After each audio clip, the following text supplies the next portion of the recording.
grandissimo saluto e diamo subito il via a questo nuovo approfondimento. Oggi entriamo in quello che a prima vista sembra un immenso e luccicante casinò digitale. Andremo a esplorare il mondo di chi cerca di guadagnare cliccando dietro a uno schermo, mettendo da parte le illusioni e guardando dritto ai fatti concreti.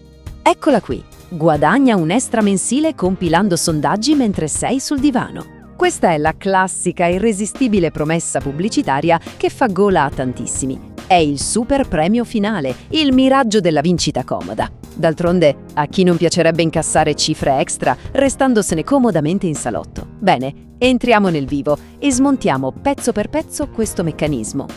Per orientarci meglio, ecco la mappa del nostro percorso. Oggi indagheremo attraverso 5 round. Partiamo con il miraggio dei guadagni, passeremo poi al round tempo contro denaro, scopriremo i dati come valuta, impareremo a riconoscere le truffe online e chiuderemo con il verdetto finale. Andiamo a leggere le regole scritte in piccolo. Cominciamo dal primo capitolo, il miraggio dei guadagni. È arrivato il momento di confrontare la grafica accattivante delle pubblicità con un po' di sana matematica. La cifra che ci sbattono in faccia è sempre molto affascinante. Promettono fino a 2 euro a risposta.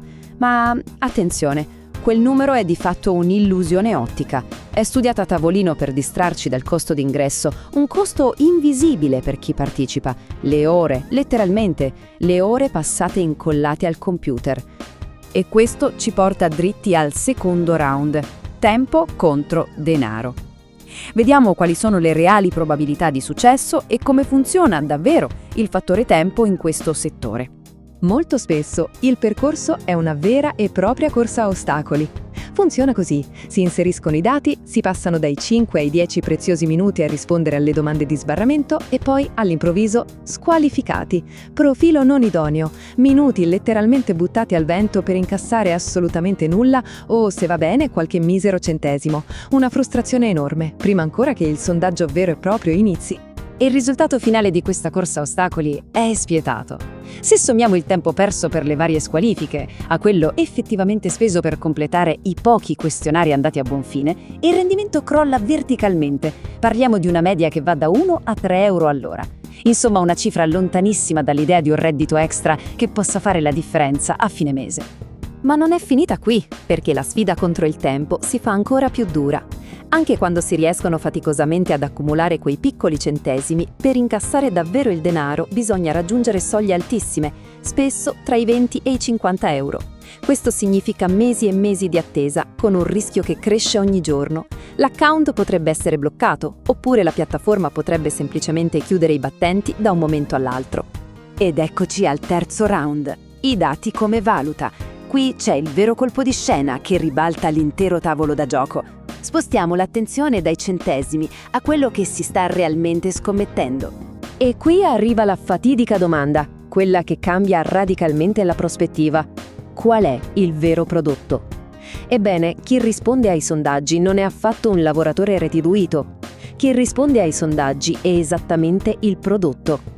La vera merce venduta su questo mercato non è una semplice opinione, ma un pezzetto di vita privata. Ora, senza fare alcun allarmismo, è davvero interessante capire la meccanica dietro le quinte. Si chiama profilazione granulare.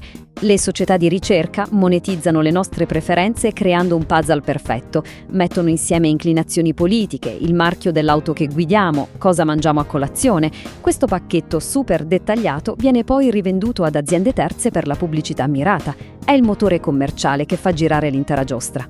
Certo, occorre mantenere la mente lucida. Fornire continuamente informazioni così specifiche comporta inevitabilmente dei rischi per la privacy. Purtroppo, i cosiddetti data breach, le fughe di dati, possono colpire persino i siti più blindati. Esiste la possibilità concreta che le informazioni finiscano in enormi liste di spam, o peggio, che facilitino truffe mirate basate proprio sui nostri reali interessi. Ribadiamo, non serve il panico, ma la consapevolezza è l'arma migliore che abbiamo. Arriviamo quindi al quarto round.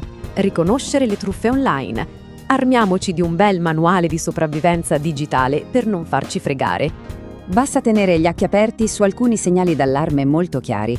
Leggiamo questa tabella. Se chiedono un pagamento iniziale è una truffa. I siti legittimi sono gratuiti al 100%.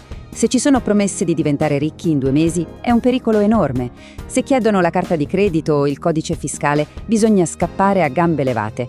E infine, occhio alle soglie di pagamento assurde, quelle messe lì apposta per non far mai ritirare un solo euro. Riconoscere queste bandiere rosse ci permette di navigare in totale serenità. Per essere ancora più pratici, ecco 4 regole d'oro da scolpire nella mente. 1. Creiamo un account email dedicato solo a questo scopo. 2. Prima di iscriverci, facciamo sempre un giro su Trustpilot per leggere le recensioni recenti. 3. Niente dati critici. Le password personali e i conti in banca non si toccano. E 4. Usiamo sempre e solo un'enorme dose di buonsenso. Con prudenza e informazione si è in una botte di ferro. E il buonsenso ci porta dritti a questa regola fondamentale. Se sembra troppo bello per essere vero, beh, lo è. Non ci sono eccezioni. Su internet nessuno regala soldi. Quando un'opportunità appare troppo facile e offre un compenso sproporzionato, dietro c'è sempre un secondo fine. Guardare oltre la patina luccicante è l'unica via per non cascarci. Siamo all'ultimo round, il verdetto finale. Tiriamo le somme di questo business e mettiamo la parola fine alla partita. Diciamolo in modo forte e chiaro, i sondaggi retribuiti non sono un lavoro, non sono una fonte di reddito affidabile e non sono nemmeno un modo intelligente per arrotondare lo stipendio. Se l'obiettivo è monetizzare seriamente le proprie competenze, ci si sta rivolgendo allo strumento sbagliato. Fortunatamente il mercato del lavoro digitale di oggi offre piattaforme infinitamente migliori per chi vuole costruire una vera professionalità. Quindi ridimensioniamo completamente il fenomeno. Nella migliore delle ipotesi, questa è un'attività da considerare esclusivamente come un passatempo, un hobby occasionale. Magari lo si fa nei ritagli di tempo per accumulare dopo mesi e mesi di click un piccolo buono acquisto da spendere online, ma si ferma lì, niente di più. E tutto questo ci porta all'interrogativo finale, quello che resta quando lo schermo si spegne. Barattare preziose ore di tempo libero e consegnare su un piatto d'argento frammenti così dettagliati della propria vita personale vale davvero il prezzo di un faticoso e minuscolo buono acquisto? Lasciamo la domanda aperta per continuare a navigare con curiosità, ma soprattutto con consapevolezza. Grazie per aver seguito questa nostra analisi. Alla prossima!